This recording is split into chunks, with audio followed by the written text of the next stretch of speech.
Hello everyone. आज के इस वीडियो में हम डिस्कस करेंगे क्लास 11th की हिस्ट्री के आपके जो मिड टर्म के एग्ज़ाम होने वाले हैं, यानी कि जो आपके फर्स्ट टर्म के एग्ज़ाम है, इसमें जो आपके क्वेश्चन आ सकते हैं, मोस्ट इम्पॉर्टेंट क्वेश्चन, उसको हम डिस्कस करेंगे। और आप एग्ज़ाम से पहले इन क्वेश्चंस को ज़रूर याद करके जाना, ठीक है, इनको तैयार करके जाना, क्योंकि इसमें से काफ़ी क्वेश्चन आपको पेपर में देखने को मिलेंगे। और वन शॉट वीडियो है, यानी कि सिंगल वीडियो के अंदर में आपको 4 चैप्टर आ रहे हैं आपके, ठीक है, चारों चैप्टर, ये 4 चैप्टर आ रहे हैं। इन चारों चैप्टर के मोस्ट इंपॉर्टेंट क्वेश्चन जो है आपको इस सिंगल वीडियो के अंदर मिल जाएंगे, ठीक है। और अगर आप बिल्कुल डिटेल में चैप्टर की वीडियो नहीं देखी आपने अभी तक, तो आप चैप्टर की वीडियो को, फुल चैप्टर की वीडियो जो है डिटेल में, इसको भी ज़रूर देख के जाना, ठीक है। ये प्लेलिस्ट जो है आपको डिस्क्रिप्शन में लिंक मिल जाएगा, नहीं तो आप प्लेलिस्ट चैनल पे जाके सर्च कीजिए, वहाँ से भी आप देख पाएंगे। तो इन चैप्टर को ज़रूर देख के जाना। आपके हिस्ट्री के और पॉलिटिकल के दोनों का सिलेबस हमने कराया हुआ है, और नेक्स्ट आपका सोशियोलॉजी, जियोग्राफी वगैरह के भी वीडियो लाने वाले हैं, तो उन्हें भी देख के जाना, ठीक है। ये सारे क्वेश्चन इंपॉर्टेंट जो है आपके करा दिए जाएंगे। मेरा नाम सत्येंद्र प्रताप है। आपको कुछ डाउट हो तो आप मुझे इंस्टाग्राम पे मैसेज कर सकते हो। एकलव्य स्टडी पॉइंट ये मेरा यूज़र नेम है। अब बात करेंगे यहाँ पे हम टेलीग्राम की। तो टेलीग्राम ग्रुप है हमारा क्लास 11 ESP के नाम से। आपको इस ग्रुप में जुड़ जाना है। यहाँ पे आपको PDF नोट्स मिल जाएंगे, ठीक है, यानी कि आपको PDF, जो ये वीडियो लेक्चर देख रहे हो, इसकी PDF यहाँ पे अवेलेबल करा दी जाएगी। देखिए, पहला क्वेश्चन आपके सामने है कि शहरों का विकास केवल ग्रामीण समृद्धि के बल पर ही हुआ है। मेसोपोटामिया के संदर्भ में आपको इसको समझाना है। तो देखिए, शहर जो है ना, शहर के विकास में कहीं ना कहीं गाँव का योगदान जरूर होता है, ठीक है। शहरों की जो अर्थव्यवस्था होती है वो आत्मनिर्भर नहीं होती, क्योंकि शहर के जो लोग होते हैं, शहरों में रहने वाले जो लोग हैं, वो कहीं ना कहीं गाँव के लोगों पे निर्भर तो होते ही हैं। कैसे निर्भर होते हैं इसे समझिए। क्योंकि इनकी अर्थव्यवस्था आत्मनिर्भर नहीं होती, इन्हें नगर या गाँव के जो दूसरे लोग होते हैं, उनके द्वारा जो उत्पन्न की गई या बनाई गई जो वस्तुएं होती हैं, या जो उनकी सर्विस होती है, सेवाएं होती है, उस पे कहीं ना कहीं इनको आश्रित होना पड़ता है, ठीक है। चाहे वो खाने पीने की चीज़ हो, खाद्य सामग्री हो, या अनाज हो, ठीक है। इसके लिए भी कहीं ना कहीं जो शहर के लोग होते हैं वो गांव के लोगों पे ही निर्भर रहते हैं, क्योंकि गांव के लोग क्या करते हैं, खेती करते हैं, और उस खेती से अनाज मिलता है, और उसी अनाज को खाने में कौन यूज़ करते हैं, शहरों के लोग भी और गांव के लोग भी। तो कहीं ना कहीं शहरों के लोग जो है वो पूरी तरीके से आत्मनिर्भर नहीं होते, गांव के लोगों पे कहीं ना कहीं वो निर्भर जरूर रहते हैं। मेसोपोटामिया जो था, यहाँ पे पत्थर की मुद्रा बनाने वाले, पत्थर को उकेरने वाले, उस पे जो नक्काशी, जो डिजाइन होती है वो करने वाले, ठीक है, और उन्हें बाहर से मंगाया करते थे। ये शहरी जो विनिर्माता थे, ठीक है, जो मैन्युफैक्चरिंग वगैरह का काम करते थे या चीज़ों को बनाने का काम करते थे, उनके लिए ईंधन हो गया, धातु हो गई, या विभिन्न प्रकार के जो पत्थर चाहिए होते थे, वो पत्थर, लकड़ी, ठीक है, ये सारी चीज़ें भी अलग अलग जगह से आती थी। तो कहीं ना कहीं ये गाँव पे निर्भर जरूर होते थे, ठीक है। तो गाँव ही शहरों की समृद्धि के पीछे एक महत्वपूर्ण कारण है, ये आपको यहाँ पे बताना था। तो ये पहला क्वेश्चन है। इसके बाद देखिए, अगला क्वेश्चन है, कह रहे हैं कि श्रम विभाजन किस प्रकार शहरी जीवन की विशेषता थी, आपको बताना है। तो देखिए, श्रम विभाजन यानी समाज में वर्ग बने हुए थे, और सबके काम जो थे वो बटे हुए थे, ठीक है। जैसे जो सैनिक थे उनका काम होता था लड़ाई करना, युद्ध करना, ठीक है, रक्षा करना। राजा का काम होता था शासन करना। किसान का काम होता था खेती करना। मजदूर का काम अलग था, गुलामों का काम अलग था, ठीक है, व्यापारी का काम अलग था। तो इस तरीके से ना सभी का काम जो था, श्रम जो था, वो बटा हुआ था। तो श्रम विभाजन जो है वो शहरी जीवन की विशेषता कैसे है, आपको ये बताना। तो देखिए, श्रम विभाजन का अर्थ है विभिन्न लोगों के पास विभिन्न व्यवसाय, यानी कि अलग अलग तरह के लोग जो होते थे, उनके पास व्यवसाय जो होते थे वो अलग अलग तरह के होते थे, ठीक है। मेसोपोटामिया जो है, यहाँ पे राजा जो है वो सामाजिक पदानुक्रम में शीर्ष पर था। तो जो राजा हुआ करते थे मेसोपोटामिया में, ये समाज में अगर हम देखें तो समाज में सबसे शीर्ष पे, सबसे ऊपर जो होते थे वो कौन होते थे, राजा, ठीक है। सभी बाकी राजा के नीचे होंगे, चाहे वो मजदूर, किसान, सैनिक है, वो सब नीचे आएंगे, ठीक है। राजा जो सबसे ऊपर होता था, सबसे अधिक उसका सम्मान होता था, उसकी वैल्यू होती थी। प्राचीन मेसोपोटामिया में धर्म की मान्यता थी, इसलिए पुजारियों का उच्च वर्ग में होना समझ में आता है, ठीक है। तो ये भी इंपॉर्टेंट है कि धर्म को मानते थे ये लोग, पूजा पाठ करते थे। तो ऐसे में जो पुजारी लोग होते हैं, जो पूजा करते हैं, इनका भी एक समाज में उच्च वर्ग में इनको रखा जाता था, ठीक है। तो राजा भी उच्च वर्ग में आएगा, पुजारी लोग जो हैं, जो पूजा पाठ करते हैं, ये भी उच्च वर्ग में आते हैं। और वस्तु विनिमय हमेशा समाज का एक महत्वपूर्ण हिस्सा रहा है। इसमें व्यापारी थे जो अपनी जीविका चलाने के लिए वस्तुओं का व्यापार करते थे, ठीक है। तो व्यापारियों का काम क्या था, वस्तुओं का व्यापार करना, चीज़ों को खरीदना, चीज़ों को बेचना, ठीक है। इसके बाद किसान लोग आते थे, मजदूर लोग आते थे, ये उत्पाद के पेशे से जुड़े हुए थे, यानी उत्पादन करना, ठीक है, ये इनका काम होता था। इसमें क्या होता था, लाभ जो है वो कम होता था, और जो इनसे भी नीचे होते थे वो होते थे गुलाम। तो यहाँ पे आपको क्या समझ में आया, समाज में श्रम बटा हुआ है, राजा सबसे ऊपर है, ठीक है, पुजारी जो है ये भी ऊपर माने जाते हैं, फिर व्यापारी आ जाते हैं, इस तरीके से श्रम बटा हुआ था, फिर किसान आ जाएंगे, ठीक है, मजदूर आ जाएंगे, और सबसे नीचे क्या हो जाएंगे, गुलाम हो जाएंगे। तो इस तरीके से आप देखोगे तो श्रम विभाजित था। तो ये आपको बताना था। अगला क्वेश्चन है कि मारी, मारी एक शहरी केंद्र एवं व्यापारिक स्थल था। आपको इसको उदाहरण के साथ बताना है। तो मारी से रिलेटेड क्वेश्चन आपके पेपर में काफ़ी आता है, ठीक है। देखिए, मारी नगर जो था एक अत्यंत महत्वपूर्ण व्यापारिक स्थल पर स्थित था, इसलिए ये व्यापार के बल पर समृद्ध हुआ। मारी जो शहर है, जो मैंने आपको चैप्टर पढ़ाया है ना, वहाँ पे मैंने आपको मैप के साथ बताया हुआ है। तो मैं आपसे रिक्वेस्ट करूंगा कि केवल इंपॉर्टेंट क्वेश्चन के पीछे मत भागो, ये तो बता ही रहा हूँ, इनमें से आएंगे। आप थोड़ा सा डिटेल में समझने के लिए चैप्टर की वीडियो को भी देखो, ताकि आपको समझ में आए कि मारी कहाँ पे है, कैसे है, ठीक है, किस जगह पे है। तो देखिए, एक महत्वपूर्ण स्थल था, मतलब एक रास्ता था, एक यहाँ से, मतलब ये बहुत महत्वपूर्ण स्थल हुआ करता था, यहाँ से लोग होकर गुजरते थे, व्यापार वगैरह होता था, एक तरह से व्यापारिक केंद्र था। वहीं पे मारी शहर जो था ये बसा हुआ था। तो मारी नगर एक महत्वपूर्ण व्यापारिक स्थल पर स्थित था, इसलिए यह व्यापार के बल पे समृद्ध हुआ। तो ये व्यापार के दम पे ही समृद्ध हुआ था। मारी नगर से लकड़ी, तांबा, रांगा, तेल, मदिरा, अन्य कई किस्म के जो माल थे वो नाव के जरिए यहाँ पे ले जाया जाता था, ठीक है। आगे देखो, व्यापार जो है वो फरात नदी के रास्ते दक्षिण और तुर्की, सीरिया, लेबनान के ऊंचे इलाकों के बीच तक होता था। व्यापार जो है कहाँ से होता था, फरात नदी का जो रास्ता था वहाँ से होते हुए दक्षिण की तरफ, तुर्की की तरफ, सीरिया की तरफ, लेबनान की तरफ, यहाँ पे व्यापार होता था। फिर दक्षिण के जो नगर थे, इनके यहाँ पे पिसाई के पत्थर हो गए, चक्की हो गई, लकड़ी हो गई, शराब हो गया, तेल के पीपे ले जाने वाले जो जलपोत हैं वो सब मारी में ही रुका करते थे, ठीक है। और मारी से निकलने वाले जो जलपोत थे, जो भी यहाँ से जलपोत निकला करते थे, उसका 10% जो है एक तरह से टैक्स वसूलते थे।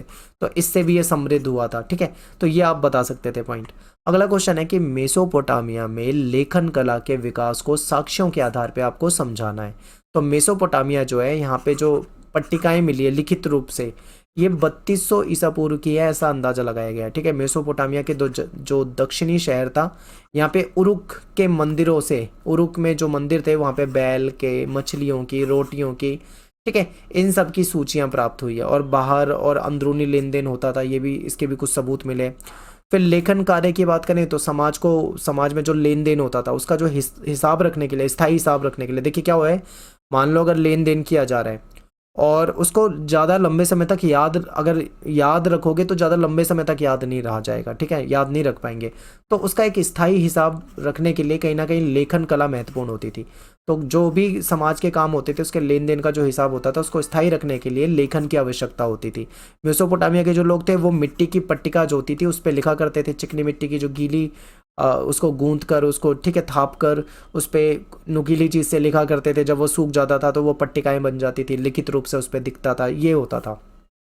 ये क्या करते थे, उसको सतह को जो चिकना बना देते थे, एक नुकीले सा सरकंडा होता था, ठीक है, कुछ इस तरीके से नुकीला बना देते थे। उसकी तीखी नोक होती थी, उससे जब जो मिट्टी गीली होती थी, चिकनी होती थी, तब उस पर लिखा जाता था। फिर जब वो सूख जाती थी धूप में तो वो पक्की हो जाती थी, उसको फिर रखा जा सकता था, उसको बाद में पढ़ा जा सकता था। इस तरीके से ये लिखा करते थे।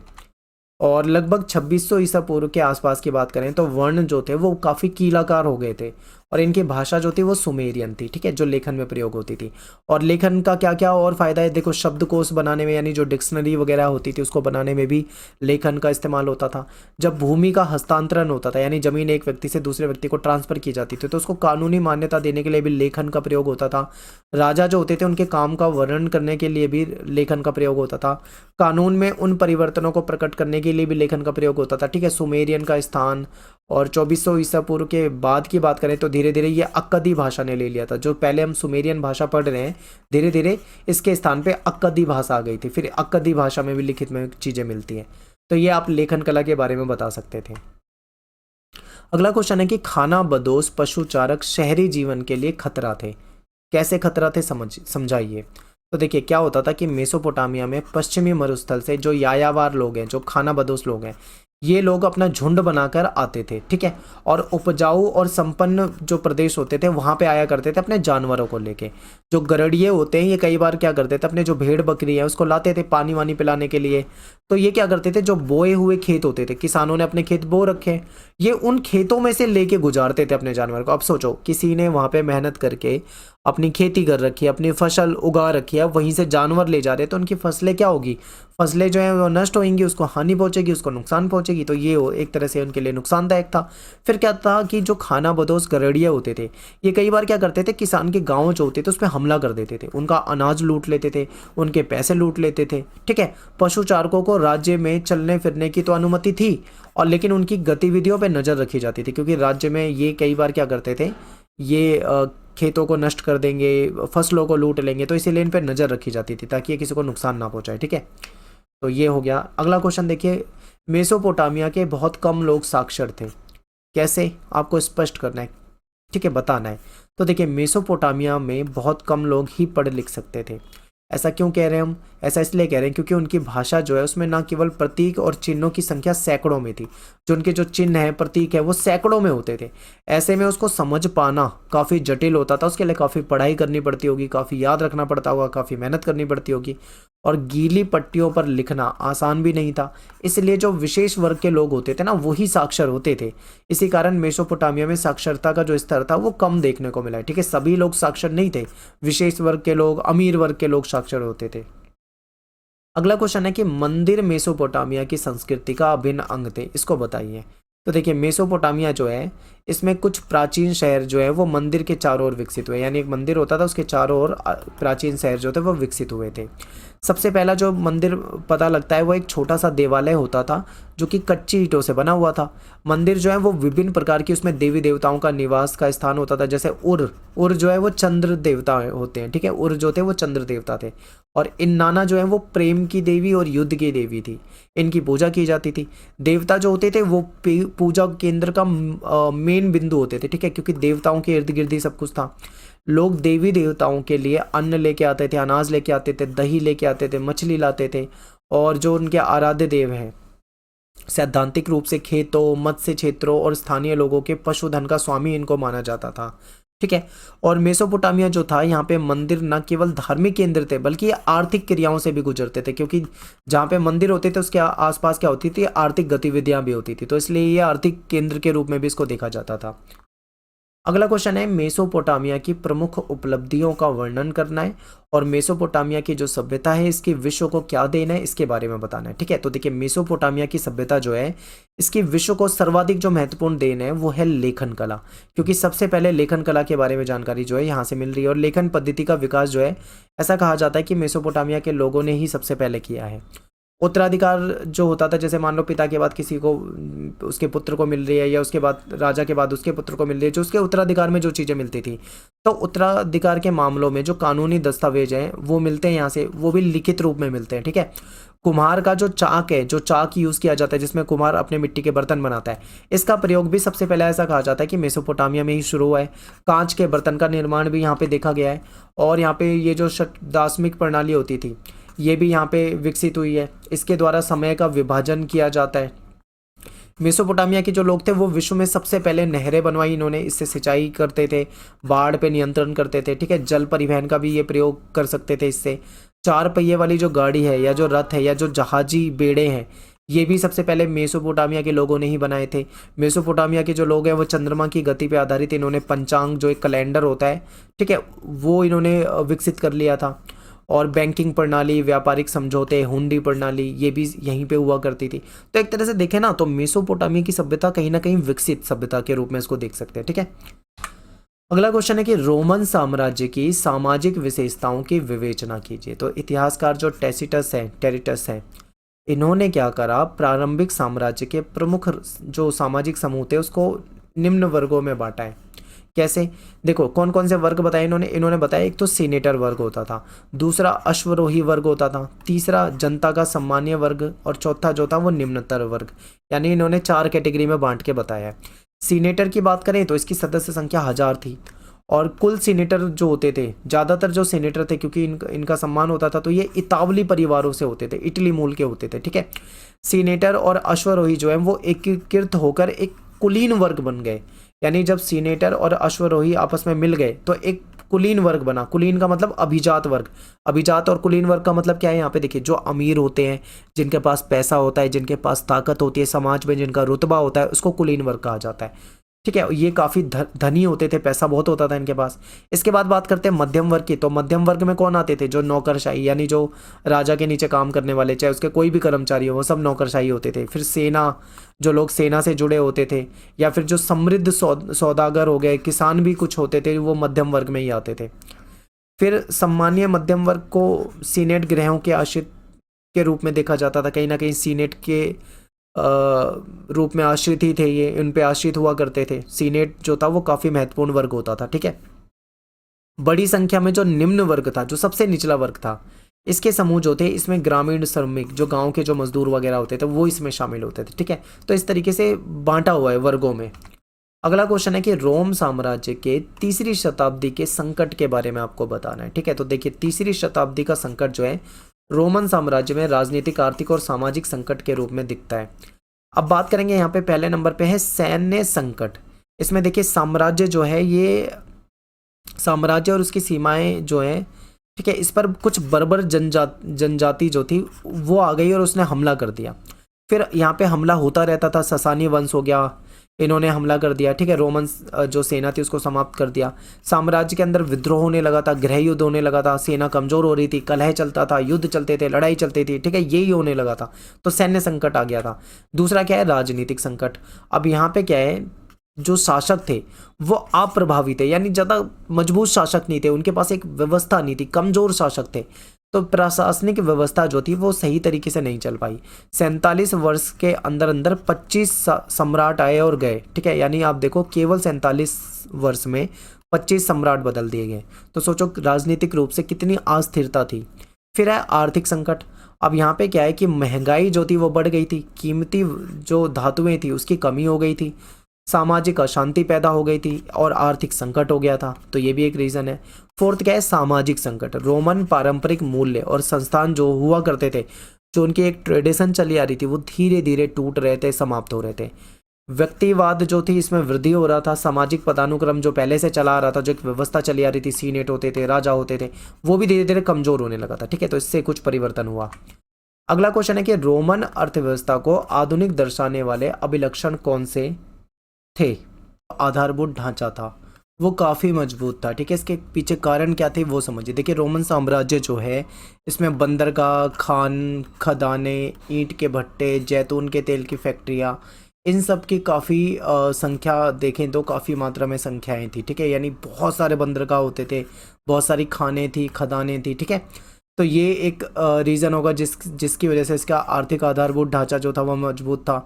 फिर यहाँ पे क्या है कि रोमन साम्राज्य में व्यापार जो था वो काफ़ी विकसित था। यहाँ पे गेहूँ, अंगूरी, शराब, जैतून का तेल, ठीक है, इन सब चीज़ों का व्यापार होता था। स्पेन की बात करें तो गैलिल प्रांत, उत्तरी अफ्रीका, मिस्र, इटली, यहाँ से इनका व्यापार होता था। और शराब, जैतून का तेल, अन्य तरल पदार्थों की ढुलाई के लिए मटके का इस्तेमाल करते थे, या जो अन्य कंटेनर होते थे उसका इस्तेमाल करते थे, जिसको एम्फोरा भी कहा जाता था। स्पेन में जो जैतून उत्पादित होता था, उसका जो तेल होता था मुख्य रूप से कंटेनर में लाया जाता था, जिसको ड्रेसल 20 कहा जाता है। और गहन खेती की जाती थी। यहाँ पे उत्पादक का जो स्तर था वो बहुत ऊंचा होता था, ठीक है, काफ़ी मतलब यहाँ पे अच्छा उत्पादन होता था। जल शक्ति का इस्तेमाल करते थे ये मील वगैरह को चलाने के लिए, टेक्नोलॉजी को चलाने के लिए, ठीक है। साम्राज्य में अच्छे तरीके से एक वाणिज्यिक व्यवस्था थी, एक बैंकिंग व्यवस्था थी, धन का व्यापक रूप से प्रयोग होता था। तो इस तरीके से देखा जाए तो इसका रोमन साम्राज्य की जो अर्थव्यवस्था थी वो कहीं ना कहीं काफ़ी मजबूत थी। और अगला क्वेश्चन है कि सम्राट कॉन्स्टेंटाइन की मुख्य उपलब्धियों का वर्णन कीजिए। तो इसका शासन जो था वो 306 से 337 ईस्वी तक था। और 306 ईस्वी में एबोरकम का सम्राट बना था ये, और इसको प्रथम ईसाई सम्राट भी कहा जाता है। ये भी इंपॉर्टेंट है, कई बार ऐसे भी पूछ लेते हैं प्रथम ईसाई सम्राट के बारे में बताइए, तो इसी के बारे में आपको बताना है, ठीक है। फिर क्या है कि सम्राट के रूप में इसने साम्राज्य को मजबूत करने के लिए कई प्रशासनिक, वित्तीय और सामाजिक कार्य में काफ़ी बदलाव करे थे, पुनर्गठन किया था, ठीक है। और मौद्रिक क्षेत्र में भी देखे तो बहुत सारे परिवर्तन करे थे। इसने सॉलिडस नाम का एक सिक्का चलाया था जो कि 4.5 ग्राम का शुद्ध सोने का सिक्का होता था। इसने अपनी दूसरी राजधानी बनाई थी कुस्तुनतुनिया में, ठीक है, जो 3 ओर से समुद्र से घिरी हुई थी। तो ये इंपॉर्टेंट है, ये आपको याद रखना है। अगला क्वेश्चन है कि रोम साम्राज्य जो था, जो रोमन साम्राज्य था, इसमें जो दास होते थे उनकी क्या स्थिति थी, इसके बारे में बताना है। तो देखिए, रोमन साम्राज्य के कानून को अगर आप देखो तो उसमें दासों को संपत्ति माना जाता था, ठीक है, संपत्ति के रूप में देखा जाता था। दासों को बाजार में खरीदा भी जाता था, इनको बेचा भी जाता था। दासों को पूंजी निवेश के रूप में देखते थे, यानी इन्वेस्टमेंट के रूप से देखा जाता था। रोमन अर्थव्यवस्था में जो ज़्यादातर काम होते थे वो दास ही करते थे, जैसे घर के काम हो गए, खेती हो गया, खानों में काम करना, सेना का काम करना, ठीक है, कार्यशाला में या फिर अन्य जगहों पे सेवाएं होती थी, वो दासों के जरिए ही ये काम कराया जाता था। रोमन समाज जो था, यहाँ पे दास जो थे महत्वपूर्ण भूमिका निभाते थे। गुलाम लोग शहर, ग्रामीण इलाके, घर, व्यवसाय, इन सब में काम करते थे। ऑगस्टस के शासनकाल की बात करें तो इटली की कुल 75 लाख की आबादी में 30 लाख तो दास थे। आप सोचिए कितनी बड़ी दासों की आबादी होती थी। और उस समय जमींदारों को गुलामों का इस्तेमाल ऐसी जगह ना करने की सलाह दी जाती थी जहां बड़ी संख्या में आवश्यकता हो, यानी कि ये कहा जाता था कि गुलामों का उस जगह पे इस्तेमाल ना करो जहाँ पे हजारों की संख्या में, सैकड़ों की संख्या में दास लगाए जाते हो। क्यों?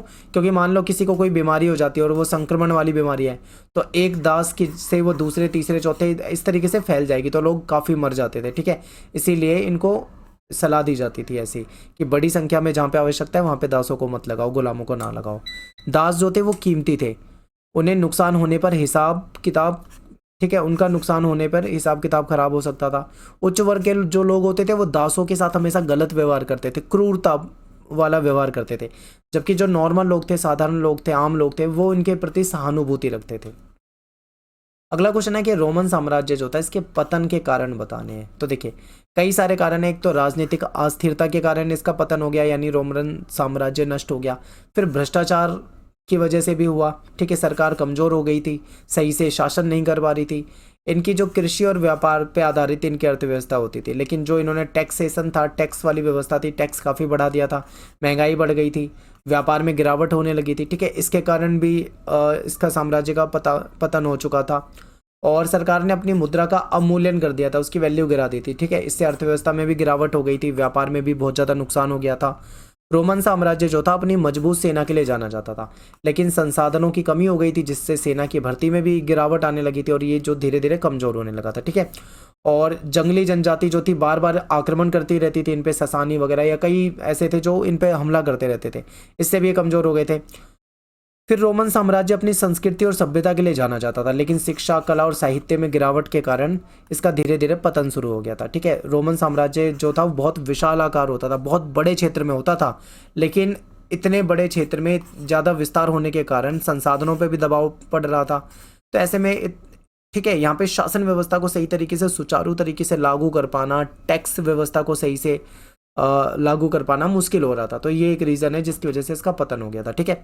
अगला क्वेश्चन है कि मंगोलों के सैनिक प्रबंधन, यानी जो इनका सैनिक का जो सेना का मैनेजमेंट था, इसके बारे में आपको बताना है। तो देखिए, मंगोल जो थे यायावर समाजों में तंदुरुस्त वयस्क सदस्य हथियारबंद होते थे, यानी जो मंगोल जो होते थे, इनकी जो सेना होती थी, इसमें क्या होता था, जो इनके कबीले वगैरह होते थे उसमें जो भी तंदुरुस्त है, जो एडल्ट है, वो सभी मतलब उसमें उसका इस्तेमाल कर सकते थे। ये जरूरत पड़ने पर इन्हें सशस्त्र सेना में भी प्रयोग में ले आते थे। और विभिन्न मंगोल जनजातियां जो थी, इनका एकीकरण हो गया था, यानी कई सारी मंगोल जनजातियां एक साथ आ गई थी, जिससे संगठित सेना बन चुकी थी इनकी। और इसने उनकी सत्ता को स्वेच्छा से स्वीकार करने वाले तुर्की मूल के कैराटो और पराजित लोग भी शामिल थे, ठीक है। चंगेज खान ने जब सेना बनाई थी ना, तो अलग अलग कबीलों के लोगों को उसमें शामिल कर लिया था, अलग अलग मूल के लोगों को शामिल कर दिया था, यहाँ तक कि जो लोग उन्होंने हरा दिए थे युद्ध में, उनको भी शामिल कर लिया था सेना में। मंगोल सेना जो है स्टेपी क्षेत्र की पुरानी दशमलव प्रणाली के अनुसार गठित की गई थी। यहाँ पे क्या होता था, सेना जो होती थी उसकी इकाई होती थी, या तो 10 सेना होती थी, या 10 के बाद फिर 100, फिर 1000, फिर 10,000, इस तरीके से इकाइयों में सेना विभाजित होती थी। अनुशासन बहुत महत्वपूर्ण होता था, ठीक है। सेना में कोई भी व्यक्ति अपने अधिकारी की परमिशन लिए बिना बाहर नहीं जा सकता था। अगर कोई ऐसी कोशिश करता है तो उसको कठोर दंड दिया जाता था, ठीक है। सैनिकों की सबसे बड़ी इकाई जो थी वो लगभग 10,000 सैनिक यानी तुमन होती थी, यानी जो सबसे बड़ी जो सेना होती थी वो 10,000 सैनिकों की होती थी, ठीक है, जिसमें कई सारे कबीलों के लोग वगैरह शामिल होते थे।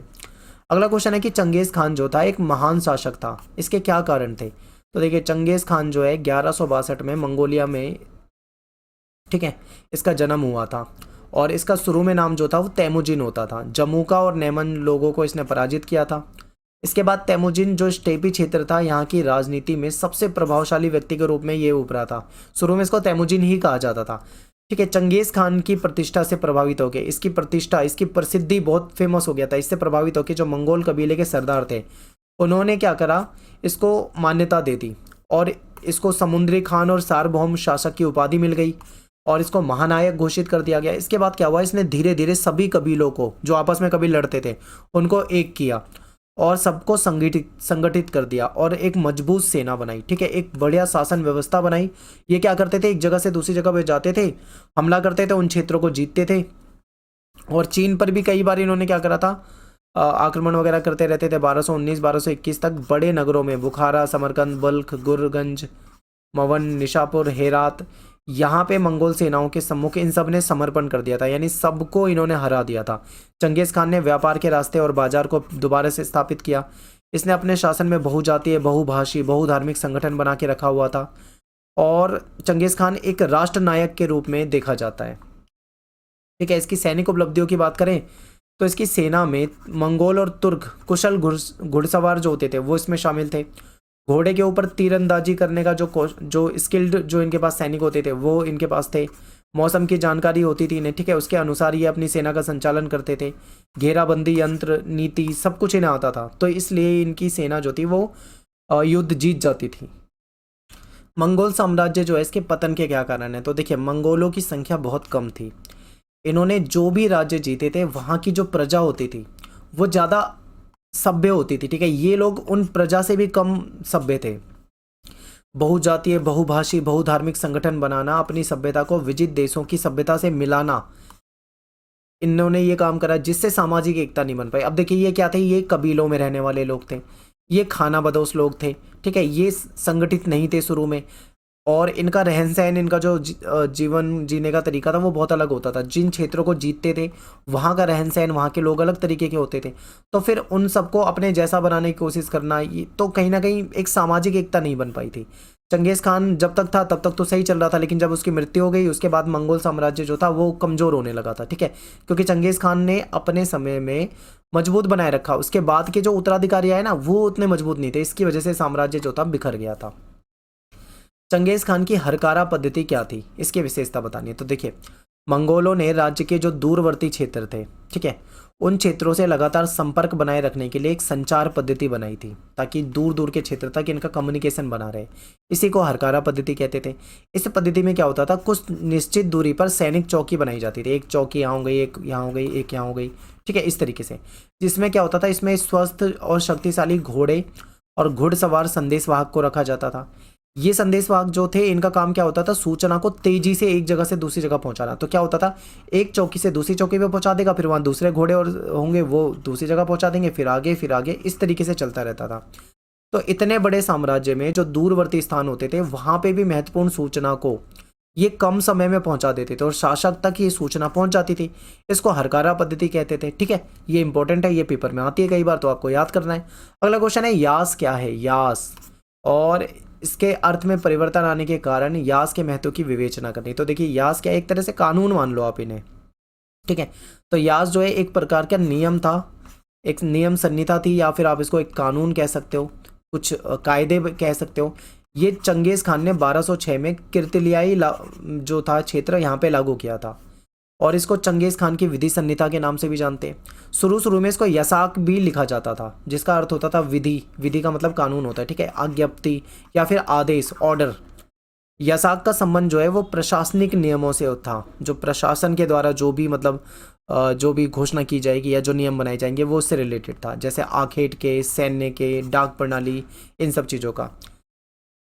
यास जो है मंगोल जाति का ही एक तरह से आप इसे कह सकते हो कि इनकी जो परंपराएं थी उससे रिलेटेड ही कुछ रूल्स थे। ये यास मंगोलों को समान आस्था रखने के आधार पर संयुक्त करने में सफल हुआ।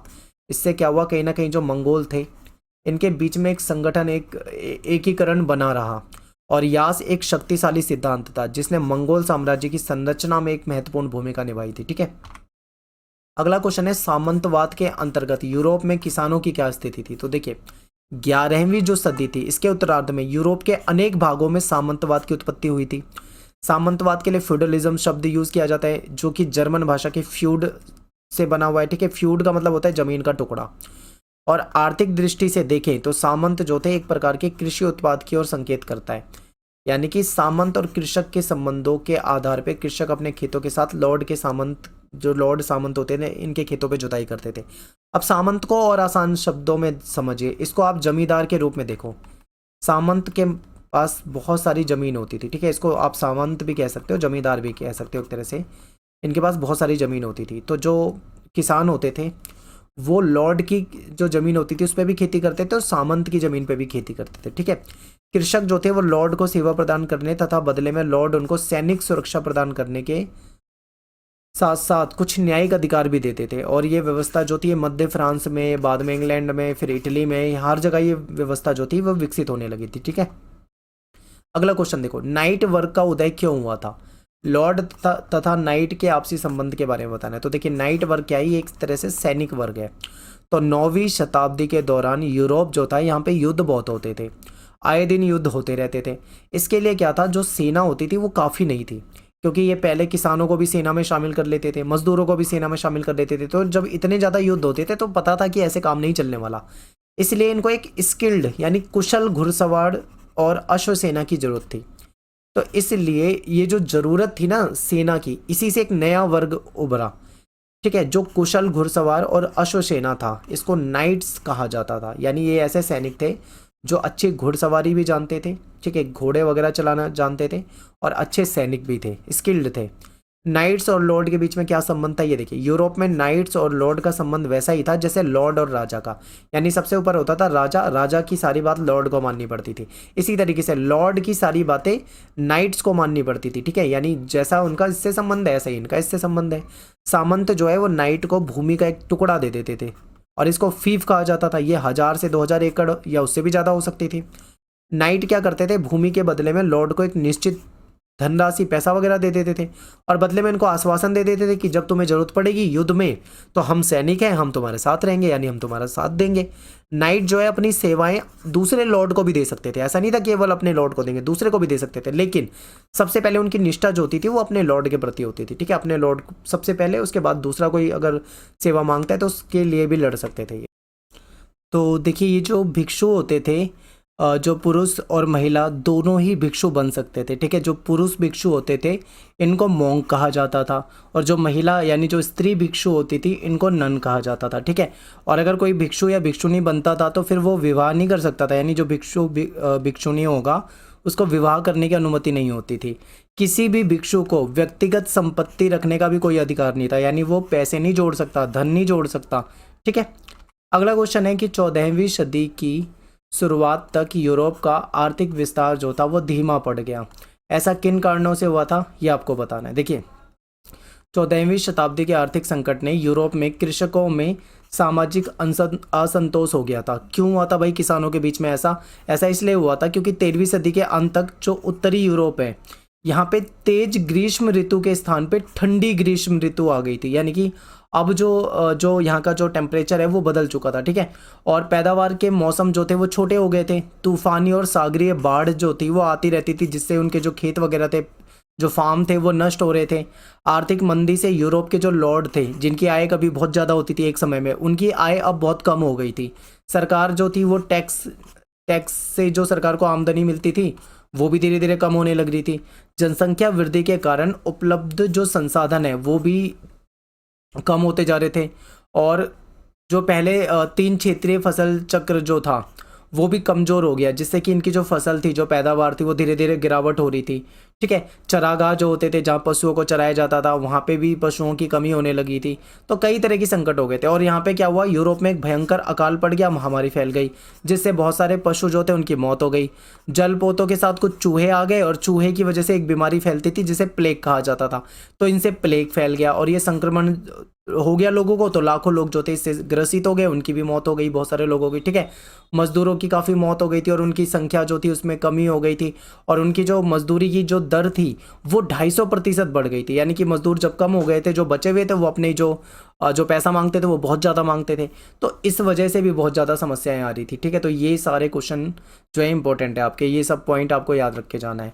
और 2 क्वेश्चन और बताऊंगा, इसके बाद आपका ये वीडियो खत्म हो जाएगा। 24वां क्वेश्चन है कि फ्रांस में कैथीड्रल जो नगर थे इसके बारे में बताना है। देखिए कैथीड्रल क्या होता था, एक चर्च हुआ करती थी बहुत बड़ी, उसके आसपास कुछ स्थान पे कुछ जो नगर बस जाते थे।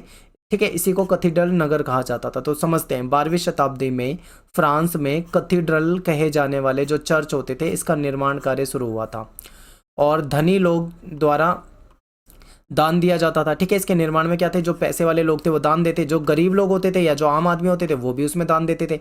कोई अपना सहयोग देता था। ठीक है। वस्तुओं को बनाने में, तो कोई श्रम के द्वारा यानी कुछ मजदूरी करके भी लोग उसमें अपना दान किया करते थे। ठीक है। कैथीड्रल जो थे वो बहुत विशाल और भव्य होते थे, इनको पत्थरों से बनाया जाता था, बहुत बड़ी बड़ी चर्च होती थी ये। इसके आसपास अनेक प्रकार के लोग बस गए, इससे उनकी ज़रूरतों को पूरा करने के लिए यहाँ पे बाजार भी बनाए गए। ठीक है। इसका निर्माण इस प्रकार किया गया था कि पादरी की जो आवाज़ है वो भिक्षुओं और वो मतलब दूर दूर तक लोगों को सुनाई दे सके। ठीक है। भिक्षुओं के गीत, लोगों की प्रार्थना की घंटियाँ दूर दूर तक सबको सुनाई देती थी। कैथीड्रल की जो खिड़कियाँ थी उसमें रंग बिरंगे कांच वगैरह लगाए जाते थे और इसमें सूर्य की रोशनी आराम से अंदर जा सकती थी। रात के समय में जो जो चर्च में जो मोमबत्ती जलाई जाती थी वो भी सबको दिखाई देती थी। ठीक है। और शीशे पे ईसा मसीह के चित्र बने होते थे, तो वो भी सब देखते थे। तो ये कैथीड्रल से रिलेटेड है। अगला क्वेश्चन है, और अगला क्वेश्चन आपके सामने है कि 11वीं शताब्दी में यूरोप में होने वाले प्रौद्योगिकी बदलाव की आपको विवेचना करनी है। देखिए क्या हुआ कि 11वीं शताब्दी में जो किसान लोग थे वो लकड़ी के हल के जगह पे लोहे की जो भारी नोक वाला हल था उसका इस्तेमाल करने लगे। इससे क्या फ़ायदा हुआ कि जो फसल की उपज थी वो बढ़ गई। अब क्या होता था, जो घोड़े होते हैं इनके जो पैर होते हैं, जो नीचे खुर होते हैं, वो दौड़ने से घिस जाते हैं। तो अब इनके खुरों में लोहे की नाल लगाई जाने लगी। इससे जो इनके खुर थे वो सुरक्षित रहते थे। पशुओं को हल जोतने का तरीका भी बदला। पहले क्या होता था, गले में बांधी जाता था वो जो जुआ होता है। आप देखोगे बैलों के जो गले में बांधा जाता था पहले वो गले के पास बांधते थे, जिससे कि वो सही से मतलब प्रोडक्टिविटी नहीं मिलती थी। बाद में क्या हुआ, उसको कंधे में बांधने लगे। अब जब वो कंधे पे बांधते हैं तो पशु अधिक शक्ति के साथ मतलब हल जोतने का काम करते थे। अनाज पीसने के लिए और अंगूरों से शराब बनाने के लिए जल और वायु शक्ति का इस्तेमाल किया जाने लगा था। कारखानों की स्थापना हो रही थी। ठीक है। भूमि के उपयोग के तरीके जो थे उसमें भी परिवर्तन हुआ। पहले क्या होता था, 2 खेत वाली व्यवस्था होती थी, मैंने चैप्टर में आपको बताया है। फिर बाद में इस 2 खेत वाली व्यवस्था को छोड़ के 3 खेत वाली व्यवस्था अपनाई जाने लगी। यानी 2 में खेती होती थी, शरद में और बसंत में, तो एक को परती छोड़ दिया जाता था। तो ऐसे में इनको फ़ायदा ये होने लगा कि फसल जो है इनको काफ़ी भरपूर मात्रा में मिलने लगी और प्रत्येक वर्ष तीनों खेतों को बदल बदल के प्रयोग में लाते थे ये, जिससे कि इनका कृषि उत्पादन जो था वो बढ़ गया था। तो ये इनको बेनिफिट हुआ था। ठीक है।